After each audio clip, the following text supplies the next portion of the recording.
Daniel là hi lau pa pathian ni sakai bak dei pu pathan saka Daniel là hi alom te chiam karing lo nui chui tu ya sakai bak dei pu ba lu lo ba kai sakai bak dei pu lal pa ra thela phala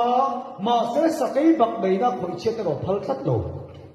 rin tu tai mang an nam kong min than sa ko kan man an hi lal pa ra phala ma se chung man an ta na min ei chiat bek lo lal pa da rem ti hai lo ba mang an na bu na pathian mo ni je min sia tum tir le mai thi lo ni zo mal malikan choi te ma lam so la chon lam pan adau tur athan saka jona chon aro bo na tur lam pa than saka Abraham chon nun chan na pong lam pa than saka Joseph ve thumero chon sang le bo ni na pong than saka Daniel chon to na pong lam pa than saka voi den ri tu tai en pong ko age lam pa kan pong min than saka